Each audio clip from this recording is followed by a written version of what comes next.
अत्यंत निराधार बातमी. शिक्षणाधिकाऱ्यांचे अध्यक्षांना चॅलेंज. सोलापूर जिल्हा परिषदेचे अध्यक्ष दीपक वैद्य यांनी प्राथमिक शिक्षण विभागाचा आढावा घेताना शिक्षणाधिकारी कादर शेख यांच्या कार्याबाबत व्यक्त केलेल्या नाराजीबाबत प्रसिद्ध झालेल्या बातमीवर शिक्षणाधिकारी शेख यांनी अत्यंत निराधार बातमी म्हणून टिप्पणी केली आहे.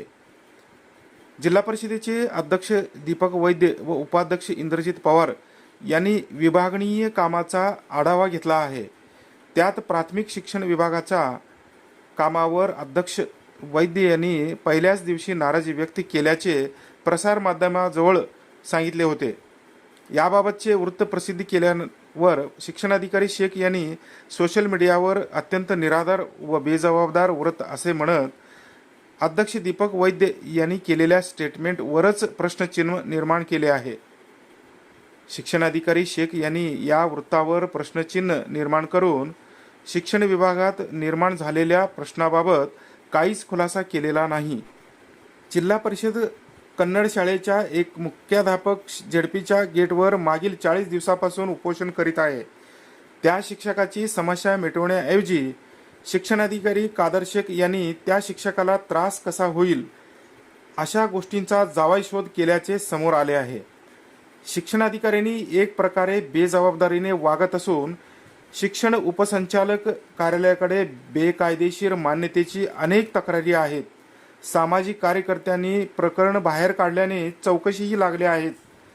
समोर अनेक तक्रारी आणि आंदोलन सुरू असताना स्वतः मात्र मांजरासारखे सोंग घेतलेले दिसत आहे, जसे डोळे बंद करून दूध पिण्यासारखे.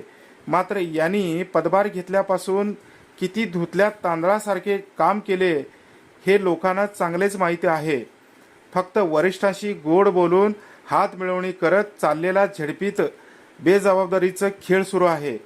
मात्र गट शिक्षण अधिकाऱ्यांनी चुकीची कारवाई केल्याचे निदर्शनाला येऊनही केवळ त्या चुकीवर पांघरून घालून त्या उपोषणकर्त्या शिक्षकाला न्याय देण्याऐवजी त्रास देण्याचे धोरण अवलंबले आहे.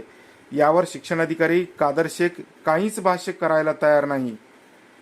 अक्कलकोटच्या गट शिक्षण अधिकाऱ्यांनी इतक्या चुका करूनही त्याला पाठीशी का घातले या प्रश्नाचे त्यांनी अद्याप उत्तर दिलेले नाही. उलट जिल्हा परिषद अध्यक्षांनी सांगितलेल्या माहितीवरच त्यांनी थेट चॅलेंज केले आहे. जिल्हा परिषद अध्यक्षावर अविश्वास दाखवण्याचा हा प्रकार असून याबाबत आता पदाधिकारी काय निर्णय घेणार याकडे सर्वांचे लक्ष लागले आहे.